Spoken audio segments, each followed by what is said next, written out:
ಧರ್ಮಸ್ಥಳ ತಲೆಬುರುಡೆ ಕೇಸ್ಗೆ ಸ್ಫೋಟಕ ಟ್ವಿಸ್ಟ್ ಸಿಕ್ಕಿದೆ. Mask man ಹೇಳಿದ 13 ಜಾಗದಲ್ಲಿ ಮೊದಲ 5 ಜಾಗದಲ್ಲಿ ಯಾವುದೇ ಅಸ್ಥಿಪಂಜರ ಸಿಕ್ಕಿರಲಿಲ್ಲ.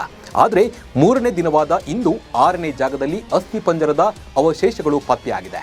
ನೇತ್ರಾವತಿ ನದಿ ತೀರದಲ್ಲಿ ಮೂಳೆಗಳು ಸಿಗ್ತಾ ಇದ್ದು ಧರ್ಮದ ನಾಡಲ್ಲಿ ನಡುಕ ಶುರುವಾಗಿದೆ. ಹಾಗಿದ್ರೆ 6ನೇ ಸಮಾಧಿಯಲ್ಲಿ ಸಿಕ್ಕಿರುವ ಅಸ್ಥಿಪಂಜರ ಯಾರದ್ದು? ಹಾಗೆ ಮೊದಲ ಸಮಾಧಿಯಲ್ಲೂ ಸಿಕ್ಕ ಐಡಿ ಕಾರ್ಡ್ ಯಾರದ್ದು?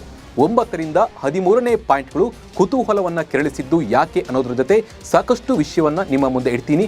ನಾನು ಶಿವರಾಜ್ ಬಾಣಂಕಿ. ನೀವು ಸತ್ಯದ ಪರ ಧ್ವನಿ ಎತ್ತುವ ಸುದ್ದಿಯಾನದ ಸಬ್ಸ್ಕ್ರೈಬರ್ ಆಗೋದನ್ನ ಮರಿಬೇಡಿ.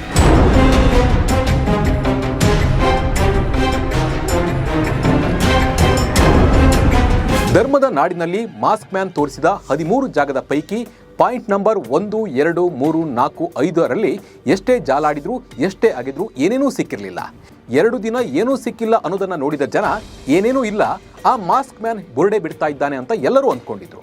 ಆದರೆ 3ನೇ ದಿನ ಅಂದ್ರೆ ಇವತ್ತು 6ನೇ ಜಾಗದಲ್ಲಿ ಅಗೆದಾಗ ಅಧಿಕಾರಿಗಳು ಶಾಕ್ ಆದ್ರು, ಜನ ಕೂಡ ಶಾಕ್ ಆದ್ರು. ಯಾಕಂದ್ರೆ ಮಾಸ್ಕ್ ಮ್ಯಾನ್ ಹೇಳಿದಂತೆ ಆ ಜಾಗದಲ್ಲಿ ಮನುಷ್ಯನ ಅಸ್ಥಿಪಂಜರ ಸಿಕ್ಕಿದೆ. ಇಂದು 10 ಗಂಟೆ ಮೇಲೆ ಈ ಒಂದು ಸಮಾಧಿ ಅಗೆಯುವ ಕೆಲಸವನ್ನ ಶುರು ಮಾಡ್ತಾರೆ. 6ನೇ ಜಾಗದಲ್ಲಿ ಅಗೆಯುವಾಗ SITಗೆ ಮಾನವನ ದೇಹದ ಕೆಲ ಮೂಳೆಗಳು ಸಿಕ್ಕಿವೆ. ಮೊದಲಿಗೆ ಒಂದಷ್ಟು ಮೂಳೆಗಳು ಸಿಗ್ತವೆ. ಈ ಮೂಳೆಗಳು ಸೊಂಟದ ಕೆಳಭಾಗದ ಮೂಳೆಗಳು ಅಂತ ಹೇಳಿ ಗೊತ್ತಾಗಿದೆ. ಅಗೆಯುತ್ತಾ ಹೋದಂತೆ ಹೆಚ್ಚು ಹೆಚ್ಚು ಮೂಳೆಗಳು ಸಿಗ್ತಾ ಹೋಗಿವೆ. ಸಿಕ್ಕ ಎಲ್ಲಾ ಮೂಳೆಗಳನ್ನ ಪ್ಯಾಕ್ ಮಾಡಿ FSLಗೆ SIT ಅಧಿಕಾರಿಗಳು ರವಾನೆ ಮಾಡಿದ್ದಾರೆ. ಜೊತೆಗೆ ಮಣ್ಣಿನ ಮಾದರಿಯನ್ನು ಕೂಡ ಸಂಗ್ರಹ ಮಾಡಲಾಗಿದೆ. 6ನೇ ಗುಂಡಿಯಲ್ಲಿ ಸಿಕ್ಕಿರುವ ಮೂಳೆಗಳನ್ನು ಸಂಗ್ರಹಿಸಿರುವ SIT ಸೀಲ್ ಮಾಡಿ FSLಗೆ ಅದನ್ನು ರವಾನಿಸಿದೆ. ಮನುಷ್ಯನ ಮೂಳೆ ಎಂದು ಖಚಿತಪಡಿಸಲಾಗುತ್ತೆ. FSL ಅಲ್ಲಿ ಅದರ ವಯಸ್ಸೆಷ್ಟು ಅನ್ನೋದು ಕೂಡ ತಿಳಿದುಕೊಳ್ಳಲಾಗುತ್ತೆ. ನಂತರ ಸಾವಿಗೆ ಕಾರಣಗಳು ಪತ್ತೆ ಹಚ್ಚಲಾಗುತ್ತೆ. ಮತ್ತೆ ಇದು ಗಂಡ ಹೆಣ್ಣ ಅನ್ನೋದು ಕೂಡ ಈ ಒಂದು ವರದಿಯಲ್ಲಿ ಗೊತ್ತಾಗುತ್ತೆ. ಕೊನೆಗೆ DNA ಅನಾಲಿಸಿಸ್ ಕೂಡ ಮಾಡಲಾಗುತ್ತೆ. ಈಗ ಕೆಲ ಸುದ್ದಿಗಳ ಪ್ರಕಾರ ಇದು ಪುರುಷನ ಮೂಳೆ ಅಂತ ಹೇಳ್ತಾ ಇದ್ದಾರೆ. ಆದರೆ ಇದು ಪಕ್ಕಾ ಆಗಿಲ್ಲ. FSL ವರದಿ ಬಂದ ಬಳಿಕವೇ ಇದು ಪುರುಷನದ್ದ ಅಥವಾ ಮಹಿಳೆಯದ್ದ ಅನ್ನೋದು ಗೊತ್ತಾಗಲಿದೆ. ಅನನ್ಯ ಭಟ್ಗೆ ಸಿಗುತ್ತಾ ನ್ಯಾಯ? ಅನನ್ಯ ಭಟ್ರ ತಾಯಿ ಸುಜಾತಾ ಭಟ್ ಕಳೆದ 22 ವರ್ಷಗಳಿಂದ ತಮ್ಮ ಮಗಳ ಕಾಣೆಯಾದ ಪ್ರಕರಣದಲ್ಲಿ ನ್ಯಾಯಕ್ಕಾಗಿ ಹೋರಾಡ್ತಾ ಇದ್ದಾರೆ. ಈಗ ಅಸ್ಥಿಪಂಜರ ಪತ್ತೆಯಾಗಿರುವುದು ಅವರಿಗೆ ಭರವಸೆಯ ಕಿರಣ ಮೂಡಿದೆ. ನನ್ನ ಮಗಳ ಅಸ್ಥಿ ಆದರೂ ಸಿಕ್ಕರೆ ಹಿಂದೂ ಸಂಪ್ರದಾಯದಂತೆ ಅಂತ್ಯಕ್ರಿಯೆ ನಡೆಸಿ ಮುಕ್ತಿ ಪಡೆಯುತ್ತೇನೆ ಅಂತ ಈಗಾಗಲೇ ಅವರು ಕಣ್ಣೀರು ಹಾಕ್ತಾ ಮಾಧ್ಯಮಗಳ ಮುಂದೆ ಹೇಳಿದ್ರು. ಇದು ಕರುಳು ಕಿತ್ತು ಬರುವಂತೆ ಇತ್ತು. ಈಗ ಸಿಕ್ಕಿರುವ ಅಸ್ಥಿಪಂಜರವನ್ನ ಅನನ್ಯ ಭಟ್ ತಾಯಿ ಸುಜಾತಾ ಭಟ್ ಅವರೊಂದಿಗೆ DNA ಹೋಲಿಕೆ ಮಾಡುತ್ತೆ. ಅಪ್ಪಿತಪ್ಪಿ ಇದು ಹೆಣ್ಣಿನ ಅಸ್ಥಿಪಂಜರ ಅಂತ ಗೊತ್ತಾದರೆ ಈಗ ಸಿಕ್ಕಿರುವ ಅಸ್ಥಿಪಂಜರವನ್ನ ಅನನ್ಯ ಭಟ್ ತಾಯಿ ಸುಜಾತಾ ಭಟ್ ಅವರೊಂದಿಗೆ DNA ಹೋಲಿಕೆ ಮಾಡಿ ನೋಡಲಾಗುತ್ತೆ. ಒಂದು ವೇಳೆ ಅದು ಹೋಲಿಕೆಯಾದರೆ ಅದು ಅನನ್ಯ ಭಟ್ ಅವರದ್ದೇ ಅನ್ನೋದು ಪಕ್ಕಾ ಆಗುತ್ತೆ. ಈಗಾಗಲೇ ಕಾಲ್ ಸೆಂಟರ್ ನಂಬರ್ ಕೂಡ ಕೊಟ್ಟಿದ್ದು ಯಾರಾದರೂ ನಮ್ಮವರು ಮಿಸ್ ಆಗಿದ್ದಾರೆ ಅಂತ ಬಂದರೆ ಅವರ ಜೊತೆ ಕೂಡ DNA ಟೆಸ್ಟ್ ಮಾಡಿ ನೋಡಲಾಗುತ್ತೆ.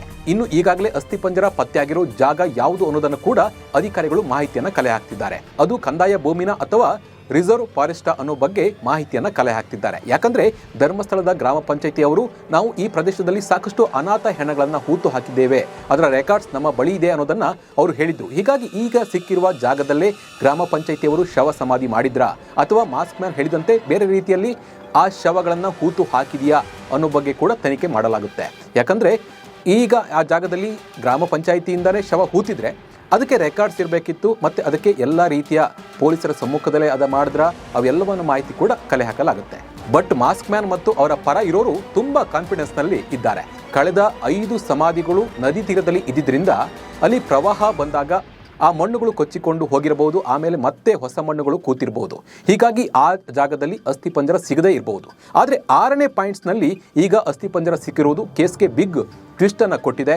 ಎಲ್ಲದಕ್ಕಿಂತ ಹೆಚ್ಚಾಗಿ ಇನ್ನೂ ಹೀಗೆ ಅಸ್ಥಿಪಂಜರ ಹೀಗೆ ಸಿಗುತ್ತಾನೆ ಹೋಗುತ್ತೆ ಆಗಿದಾಗ ಅಂತ ಹೇಳಿ ಮಾಹಿತಿ ಬಂದಿದೆ. ಒಂದು ಮಾಹಿತಿ ಪ್ರಕಾರ 9ರಿಂದ 12 ಪಾಯಿಂಟ್ಸ್ನಲ್ಲಿ ಅತಿ ಹೆಚ್ಚು ಅಸ್ಥಿಪಂಜರ ಇದೆ ಅಂತೆ. ಒಂದು ಜಾಗದಲ್ಲಿ 5ಕ್ಕೂ ಹೆಚ್ಚು ಅಸ್ಥಿಪಂಜರ ಸಿಗುತ್ತಾ ಹೋಗಲಿದೆ ಅನ್ನೋ ಮಾಹಿತಿ ಕೂಡ ಇದೆ. ಅದರಲ್ಲೂ 11 ಮತ್ತು 12 ಪಾಯಿಂಟ್ನಲ್ಲಿ ಸಾಕಷ್ಟು ಅಸ್ಥಿಪಂಜರ ಸಿಕ್ಕಿದ್ರೂ ಅಚ್ಚರಿ ಇಲ್ಲ ಅನ್ನೋ ಮಾಹಿತಿ ಕೂಡ ಇದೆ. ಅಂದರೆ ಒಂದು ಸಮಾಧಿಯಲ್ಲಿ 10ಕ್ಕೂ ಹೆಚ್ಚು ಅಸ್ಥಿಪಂಜರ ಸಿಗಬಹುದು. ಈಗ 11ರಲ್ಲಿ ಈಗ ಆಗಿದ್ರೆ 10ಕ್ಕಿಂತ 10, 7 ಹಿಂಗೆ ಈ ರೀತಿ ಹೆಚ್ಚು ಅಸ್ಥಿಪಂಜರ, ಒಂದಕ್ಕಿಂತ ಹೆಚ್ಚು ಅಸ್ಥಿಪಂಜರ ಸಿಗಬಹುದು ಅನ್ನೋ ಮಾಹಿತಿ ಕೂಡ ಇದೆ. ಹಾಗೆ 13ನೇ ಪಾಯಿಂಟ್ಸು ಸಾಕಷ್ಟು ಕುತೂಹಲವನ್ನು ಕೇಳಿಸಿದೆ. ಇಲ್ಲಿ ಒಂದೇ ಜಾಗದಲ್ಲಿ 20ಕ್ಕೂ ಹೆಚ್ಚು ಅಸ್ಥಿಪಂಜರ ಸಿಗೋ ಸಾಧ್ಯತೆ ಇದೆ ಅಂತ ಹೇಳಿ ಒಂದು ಮಾಹಿತಿ ಇದೆ. ಆದರೆ ಇದು ನೇತ್ರಾವತಿ ನದಿ ತೀರದಲ್ಲಿ ಇದೆ 13ನೇ ಪಾಯಿಂಟು. ಆ ಜಾಗಕ್ಕೆ ಪ್ರವಾಹ ನೀರು ನುಗ್ಗಿ ಅಲ್ಲಿರುವ ಅಸ್ಥಿಪಂಜರ ಕೊಚ್ಚಿಕೊಂಡು ಹೋಗಿರುವ ಸಾಧ್ಯತೆ ಕೂಡ ಇದೆ. ಹಾಗಾಗಿ ಮುಂದೆ ಅಗೆಯುವ ಅಂದರೆ 9 ರಿಂದ 13ನೇ ಸಮಾಧಿಗಳಲ್ಲಿ ಸಾಕಷ್ಟು ಅಸ್ಥಿಪಂಜರ ಇದೆ ಅನ್ನೋ ಮಾಹಿತಿ ಕೂಡ ಇದೆ. ಹೀಗಾಗಿ ಮಾಸ್ಕ್ ಮ್ಯಾನ್ ಮತ್ತು ಅವನ ಪರ ಇರೋರು ಬಹಳಷ್ಟು ಕಾನ್ಫಿಡೆನ್ಸ್ ನಲ್ಲೇ ಇದ್ದಾರೆ. ಇನ್ನು 6ನೇ ಗುಂಡಿಯಲ್ಲಿ ಅಸ್ಥಿಪಂಜರದ ಅವಶೇಷಗಳು ಪತ್ತೆಯಾದ ಬೆನ್ನಲ್ಲೇ ಸ್ಪಾಟ್ ನಂಬರ್ 1ರಲ್ಲಿ 2 ID ಕಾರ್ಡ್ಗಳು ಯಾರದ್ದು ಪತ್ತೆಯಾಗಿತ್ತು, ಅವರ ರಹಸ್ಯ ಕೂಡ ಬಯಲಾಗಿದೆ. ಪಾಯಿಂಟ್ ನಂಬರ್ 1ರಲ್ಲಿ ಸಿಕ್ಕ ಪಾನ್ ಕಾರ್ಡ್ ಹೋಲ್ಡರ್ ಯಾರು ಅನ್ನೋ ಮಾಹಿತಿ ಬಯಲಾಗಿದೆ. ಈ ಪಾನ್ ಕಾರ್ಡ್ ಹೋಲ್ಡರ್ 2025ರಂದು ಇದೇ ವರ್ಷ ಮೃತಪಟ್ಟಿದ್ರು. ಮಾರ್ಚ್ 2025ರಲ್ಲಿ ಜಾಂಡಿಸ್ನಿಂದ ಈ ವ್ಯಕ್ತಿ ಮೃತಪಟ್ಟಿರುವುದಾಗಿ ಮಾಹಿತಿ ತಿಳಿದು ಬಂದಿದೆ. ಮೃತಪಟ್ಟ ವ್ಯಕ್ತಿಯ ತಂದೆಯನ್ನ SIT ಅಧಿಕಾರಿಗಳು ಸಂಪರ್ಕಿಸಿದಾಗ ಈ ಮಾಹಿತಿ ಲಭ್ಯವಾಗಿದೆ ಅನ್ನೋ ಮಾಹಿತಿ ಕೂಡ ಇದೆ. ಒಟ್ಟಿನಲ್ಲಿ 6ನೇ ಪಾಯಿಂಟ್ನಲ್ಲಿ ಸಿಕ್ಕ ಅಸ್ಥಿಪಂಜರ ಯಾರದ್ದು, ಗಂಡ ಅಥವಾ ಹೆಣ್ಣ, ಯಾವಾಗ ಕೊಲೆಯಾಗಿದ್ದು, 20 ವರ್ಷಗಳ ಹಿಂದೆ ನೇತ್ರಾವತಿ ದಂಡೆಯಲ್ಲಿ ಆಗಿದ್ದಾದ್ರೂ ಏನು, ಮಾಸ್ಕ್ ಮ್ಯಾನ್ ಹೇಳಿದ್ದು ನಿಜಾನ ಅನ್ನೋ ಸತ್ಯ ಕೆಲವು ದಿನಗಳಲ್ಲಿ ಹೊರಬೀಳುತ್ತೆ. ಈ ಬಗ್ಗೆ ನಿಮ್ಮ ಅನಿಸಿಕೆ ಮತ್ತು ಅಭಿಪ್ರಾಯವನ್ನು ದಯವಿಟ್ಟು ಕಮೆಂಟ್ ಮೂಲಕ ತಿಳಿಸಿ. ನಮಸ್ಕಾರ.